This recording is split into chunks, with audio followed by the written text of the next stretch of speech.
நிலையான புகழுக்குரிய தூய்மை மிகு நற்கருணைக்கு எல்லா காலமும் ஆராதனையும் புகழும் ஆட்சியும் உண்டாக கடவுளே. நிலையான புகழுக்குரிய தூய்மை மிகு நற்கருணைக்கு எல்லா காலமும் ஆராதனையும் புகழும் ஆட்சியும் உண்டாக கடவுளே. நிலையான புகழுக்குரிய தூய்மை மிகு நற்கருணைக்கு எல்லா காலமும் ஆராதனையும் புகழும் ஆட்சியும் உண்டாக கடவுளே.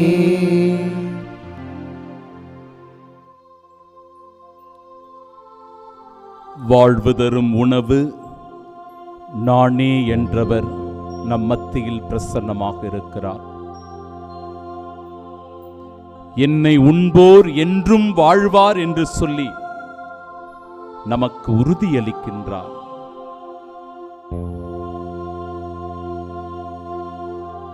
என்னை உண்போருக்கு நிலை வாழ்வு உண்டு என்கிற மறுவாழ்வின் நம்பிக்கையை விதைக்கின்ற இறைவன் நம் மத்தியில் பிரசன்னமாக இருக்கிறார். நான் அவர்களோடும் அவர்கள் என்னோடும் இணைந்திருப்பர் என்று சொல்லி இணைப்பின் பாலமாய் விளங்குகிறார் நம் ஆண்டவர். நற்கருணையில் எழுந்தருளியிருக்கும் இறைவனை தாழ்ந்து பணிந்து வணங்கி ஆராதனை செய்வோம். அவரை போற்றி துதிப்போம், அவரை மகிமைப்படுத்துவோம், அவர் ஒருவருக்கே ஆராதனை செலுத்துவோம். ஆண்டவர் இயேசு இந்த இறை வார்த்தைகளின் வழியாக நாம் ஒவ்வொருவரும் அமைதி பெற வேண்டும், நிம்மதியோடு வாழ வேண்டும் என்பதை சுட்டிக்காட்டுகிறார். மனம் அமைதி பெறவும்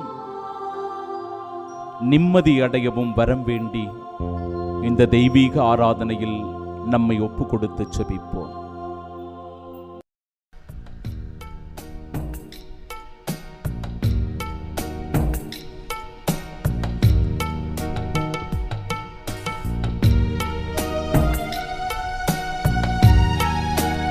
முழு மனதோடு முழு உள்ளத்தோடு ஆண்டவரை ஆராதனை செய்வோம்.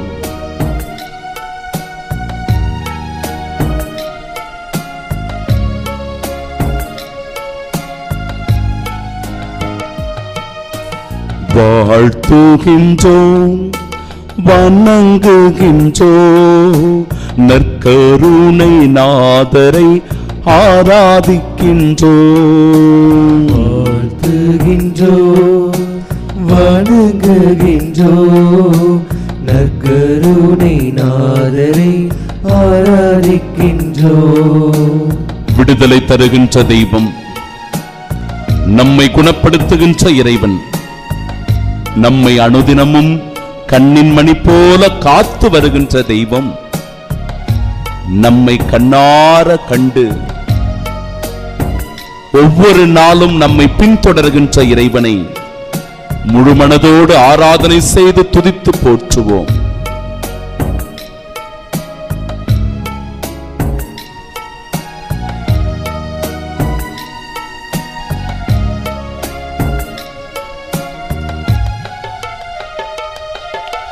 விடுதலையாக்கும் தெய்வமே ஆராதிக்கின்றோம், குணப்படுத்தும் தெய்வமே ஆராதிக்கின்றோம், விடுதலையாக்கும் தெய்வமே ஆராதிக்கின்றோம், குணப்படுத்தும் தெய்வமே ஆராதிக்கின்றோம், காண்கின்ற தெய்வமே ஆராதிக்கின்றோம், காக்கின்ற தெய்வமே தெய்வமே ஆராதிக்கின்றோம் வாழ்த்துகின்றோம் வணங்குகின்றோம் நற்கருணை நாதரை ஆராதிக்கின்றோம்.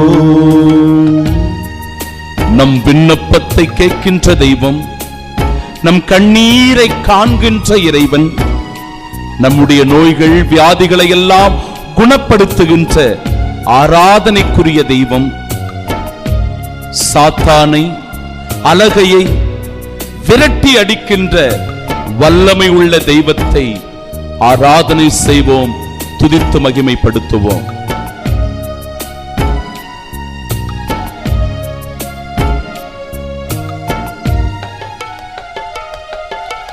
விண்ணப்பத்தை கேட்பவரே ஆராதிக்கின்றோம் என் கண்ணீரை காண்பவரே ஆராதிக்கின்றோம் என் விண்ணப்பத்தை கேட்பவரே ஆராதிக்கின்றோம் என் கண்ணீரை காண்பவரே ஆராதிக்கின்றோம் நோய்களை எல்லாம் தீர்ப்பவரே ஆராதிக்கின்றோம் சாத்தானை ஜெயித்தவரே ஆராதிக்கின்றோம் வாழ்த்துகின்றோம் வணங்குகின்றோம் நற்கருணை நாதரை ஆராதிக்கின்றோம். அவரை ஆராதனை செய்வோம், அவரை போற்றி துதிப்போம். இதோ 24 மூப்பர்களும் 4 உயிர்களும் கோடிக்கணக்கான லட்சக்கணக்கான புனிதர்களும் வான தூதர்களும் ஆண்டவரை தூயவர் தூயவர் தூயவர் என்று மகிமைப்படுத்த, அவருடைய மாட்சியில் பங்கு கொள்ள ஆமேன் ஆமேன் ஆண்டவரே என்று சொல்லி நாமும் கூட ஆராதனை செய்வோம். அன்பார்ந்தவர்களே, நமக்காக பாடுபட்ட தெய்வம், நமக்காக ரத்தம் சிந்திய தெய்வம், நமக்காக உயிரை கொடுத்த இந்த இறைவனை முழுமனதோடு ஆராதனை செய்து மகிமைப்படுத்துவோம்.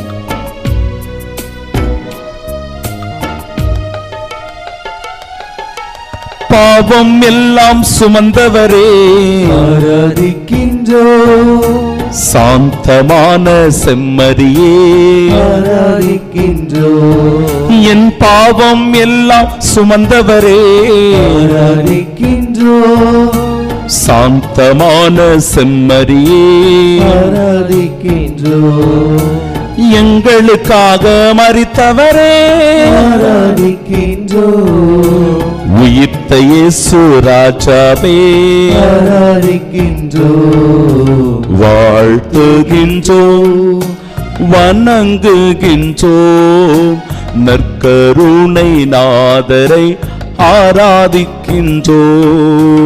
வாழ்த்துகின்றோம் வணங்குகின்றோம் நற்கருணை நாதரை ஆராதிக்கின்றோம். ஆண்டவர் உங்களோடு இருப்பாராக, உம் ஆன்மாவோடும் இருப்பாராக. தூய மத்தேயு எழுதிய பரிசுத்த நற்செய்தியிலிருந்து வாசகம். ஆண்டவரே, மாட்சி உமக்கே.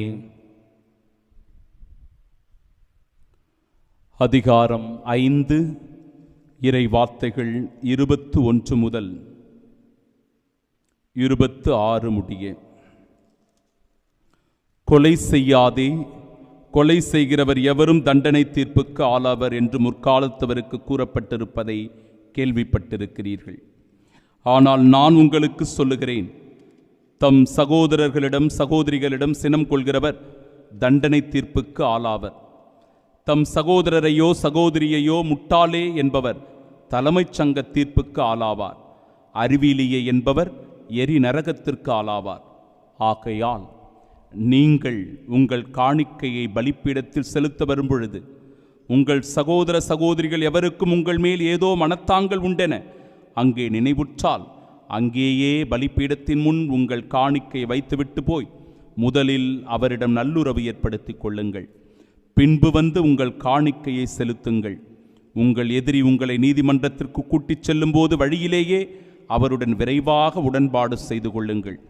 இல்லையேல் உங்கள் எதிரி நடுவரிடம் உங்களை ஒப்படைப்பார். நடுவர் காவலரிடம் ஒப்படைக்க நீங்கள் சிறையில் அடைக்கப்படுவீர்கள். கடைசி காசு வரை திருப்பி செலுத்தாமல் அங்கிருந்து வெளியேற மாட்டீர்கள் என உறுதியாக உங்களுக்கு சொல்லுகிறேன். ஆண்டவரின் அருள் வாக்கு. கிறிஸ்துவே உமக்கு புகழ். அன்புமிக்க சகோதர சகோதரிகளே, யாக்கோப்பு புத்தகம் 1வது அதிகாரம் 19-20 இறை வார்த்தைகள்.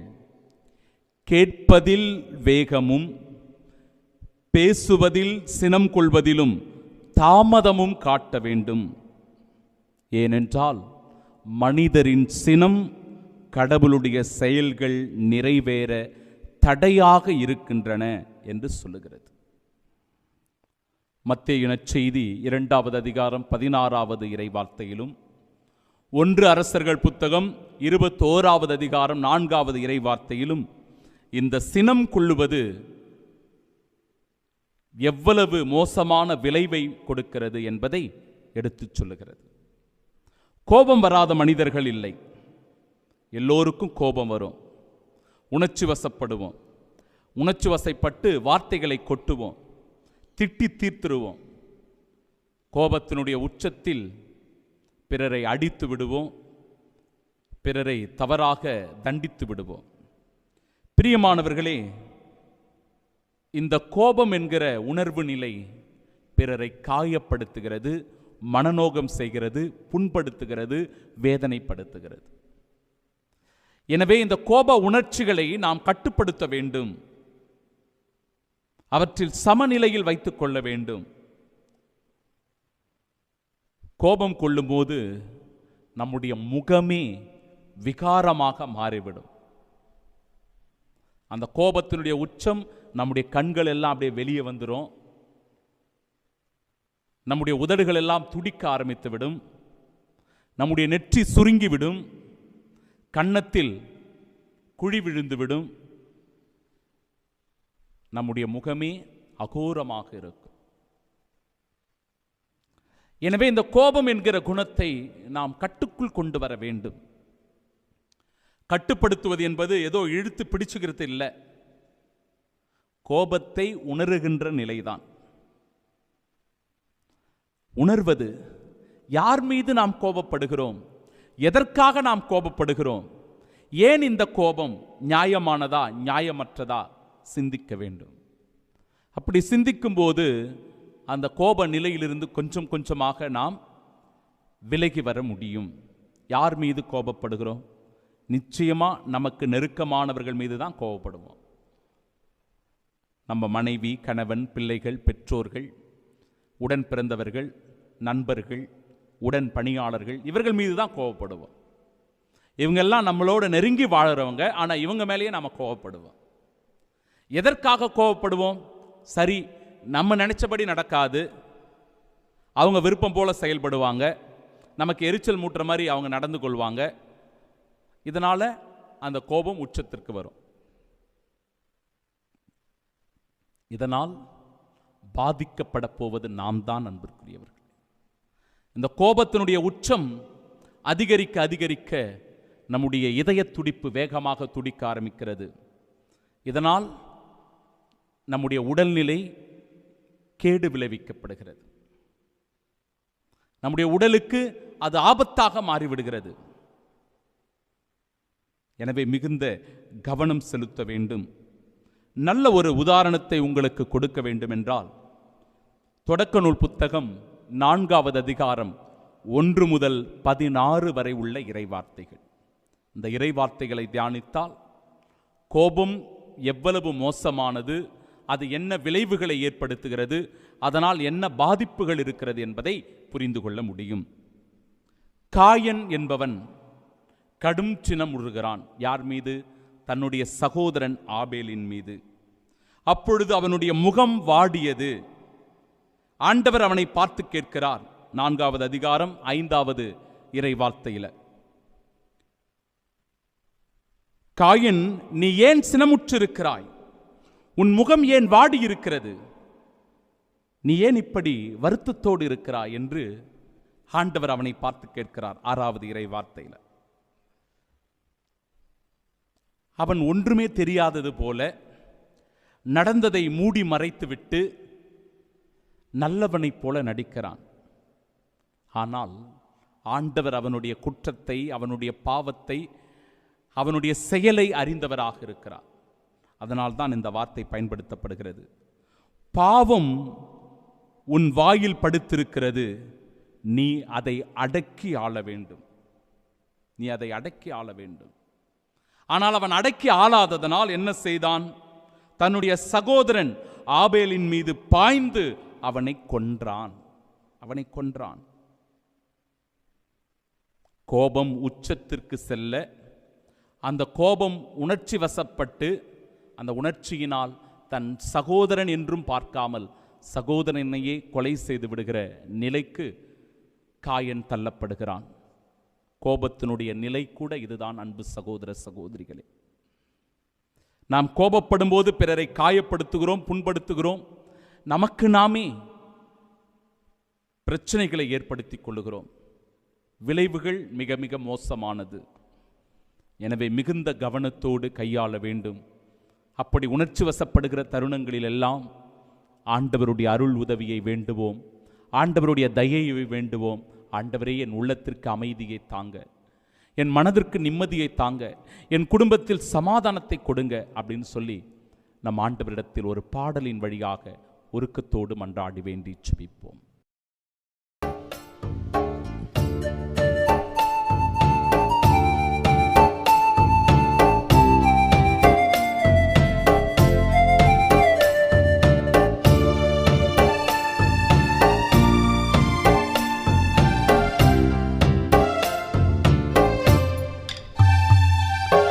அன்பே இறைவா, அனைவரும் ஒன்றா அகிலத்தில் வாழ்ந்திட அருள் புரியும்.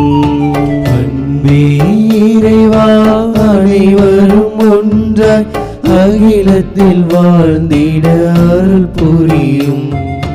ஒன்றா வாழ்ந்திட, நன்றா வாழ்ந்திட, அன்பாய் வாழ்ந்திட அருள் புரியும்.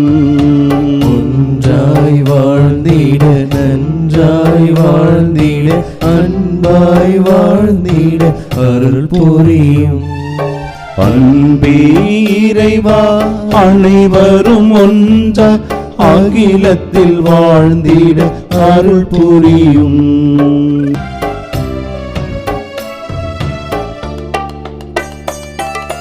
தனியாய் பிறக்கும் மானிடர்கள் துணையாய் வாழ்ந்திட அருள் புரியும். தனியாய் பிறக்கும் மானிடர்கள் துணையாய் வாழ்ந்திட அருள் புரியும். இணையாய் சமமாய் ஆணும் பெண்ணும் இருகரம் கோர்த்திட அருள் புரியும். இணையாய் சமமாய் ஆணும் பெண்ணும் இருகரம் கோர்த்திட அருள் புரியும். இருகரம் கோர்த்திட அருள் புரியும்.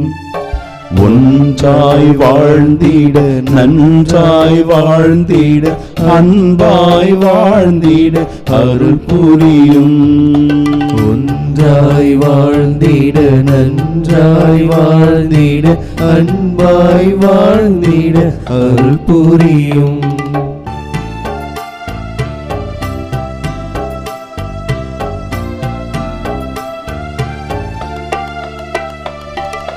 சாதியும் பிரிவும் மதவெறியும் நஞ்சென்று விலக்கிட அருள் புரியும். சாதியும் பிரிவும் மதவெறியும் நஞ்சென்று விலக்கிட அருள் புரியும். நீதியை விதைத்து அமைதியையே அறுவடை செய்திட அருள் புரியும். நீதியை விதைத்து அமைதியையே அறுவடை செய்திட அருள் புரியும். அறுவடை செய்திட அருள் புரியும். நன்றாய் வாழ்ந்திட நன்றாய் வாழ்ந்திட அன்பாய் வாழ்ந்திட அருள் புரியும். ஒன்றாய் வாழ்ந்திட நன்றாய் வாழ்ந்திட அன்பாய் வாழ்ந்திட அருள் புரியும். திருப்பாடல் 108. என் உள்ளம் உறுதியாயிருக்கின்றது, கடவுளே என் உள்ளம் உறுதியாயிருக்கின்றது. நான் பாடுவேன், உம்மை புகழ்ந்து பாடுவேன். என் நெஞ்சே விழித்தெழு, வீணையே யாழே விழித்தெழுங்கள், வைகரையை விழித்தெழச் செய்வேன். ஆண்டவரே, மக்களினங்களிடையே உமக்கு நன்றி செலுத்துவேன், எல்லா மக்களினத்தாரிடையேயும் உம்மை புகழ்ந்து பாடுவேன். ஏனெனில் வானளவு உயர்ந்துள்ளது உமது பேரன்பு, முகில்களை தொடுகின்றது உமது உண்மை. கடவுளே, வானங்களுக்கு மேலாக நீர் உயர்வு பெறுவீராக. பாரெங்கும் உமது மாட்சி விளங்குவதாக. உம் அன்பர்கள் விடுதலை பெறுமாறு உமது வலக்கையால் அவர்களுக்கு துணை செய்யும். என் விண்ணப்பத்திற்கு பதிலளியும். கடவுள் தமது தூயகத்து நின்று இவ்வாறு உரைத்தார். வெற்றி களிப்பிடையே சேக்கேமை பங்கிடுவேன், சுக்கோத்துக்கு பள்ளத்தாக்கை அளந்து கொடுப்பேன். கிளையாத்து என்னுடையது, மனாசேயும் என்னுடையதே. எப்ராஹிம் என் தலைச்சீரா, யூதா என் செங்கோல்.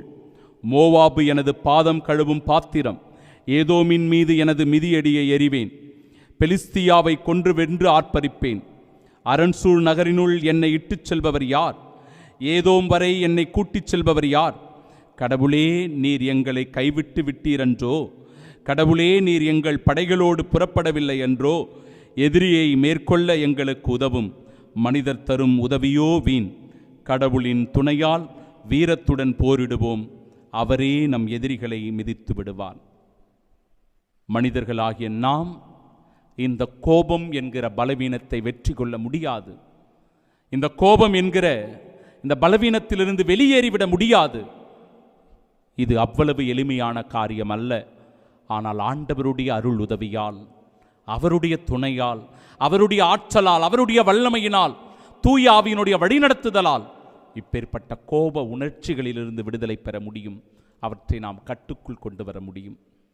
எனவே என் அன்பு சகோதர சகோதரிகளே, நம் கோபத்தால் பிறருடைய மனதை நோகச் செய்திருந்தால், பிறர் மனதை புண்படுத்தி இருந்தால், பிறரை நாம் காயப்படுத்தி இருக்கிறோம் என்றால், பிறருடன் பேசாமல் இருக்கிறோம், வார்த்தைகளை பயன்படுத்தி அவர்களை வெறுத்து ஒதுக்கியிருக்கிறோம் என்றால், மனம் வருந்தி மன்னிப்பு கேட்போம். இயேசுவின் தூய இருதயத்திற்கு ஒப்பு கொடுத்தவர்களாய் செபிப்போம். இயேசுவின் திரு இருதயத்திற்கு குடும்பங்களை அர்ப்பணிக்கும் ஜெபம். இயேசுவின் திரு இருதயமே, எங்கள் குடும்பங்களை உமக்கு அர்ப்பணிக்கின்றோம், நன்றி கூறுகின்றோம். எங்களை ஆசிர்வதியும். எப்பொழுதும் இறை பிரசன்னத்தை உணர்ந்து வாழ வரம் தாரும். பலவீனர்களுக்கு பலத்தையும், செல்வமுடையவர்கள் பிறருக்கு உதவி செய்யும் நல்ல மனதையும் தந்தருளும். விதவைகளுக்கும் அனாதை பிள்ளைகளுக்கும் நாங்கள் உதவியாயிருக்கச் செய்தருளும். சிறையில், தனிமையில், நோயில், துன்பத்தில் இருக்கிறவர்களை ஆசிர்வதியும்.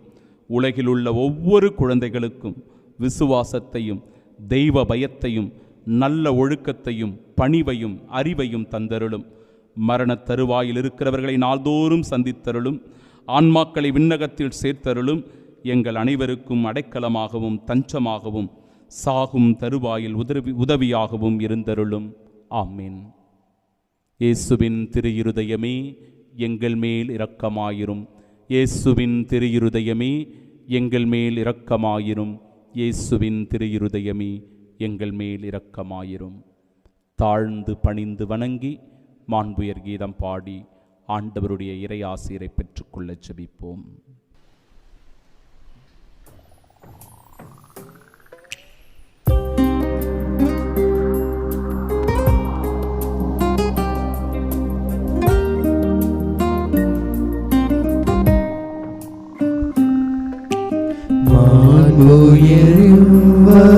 சாதனத்தை தாழ்ந்து பணிந்து ஆராதிப்போம்.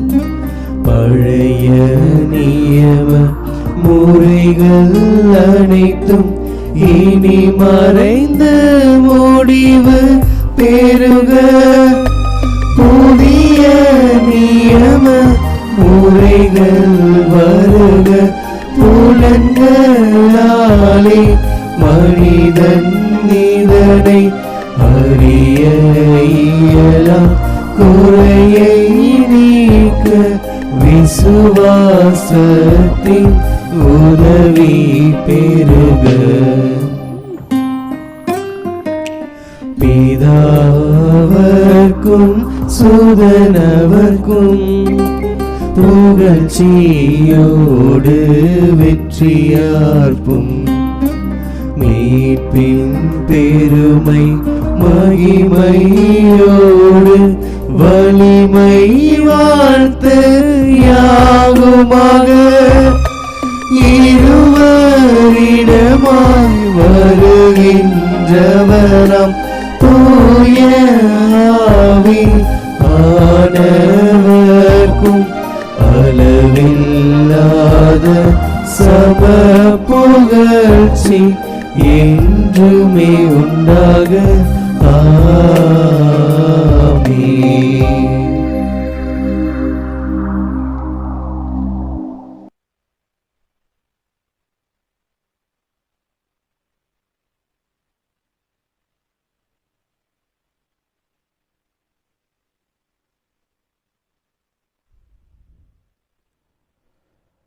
மன்றாடுவோமாக.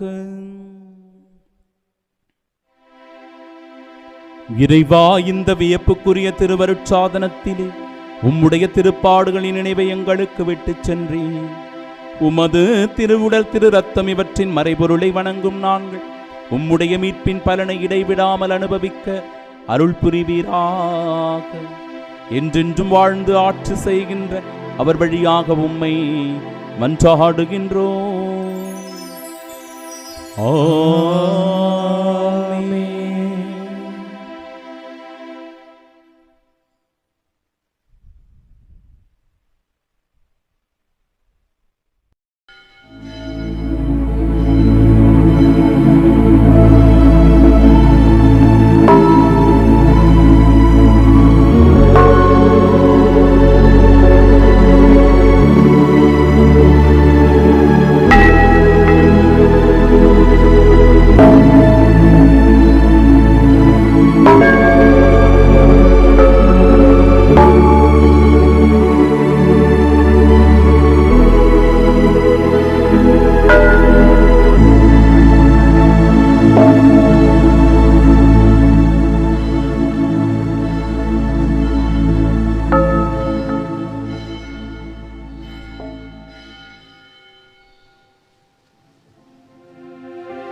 நிலையான புகழுக்குரிய தூய்மை மிகு நற்கருணைக்கு எல்லா காலமும் ஆராதனையும் புகழும் ஆட்சியும் உண்டாக கடவதே.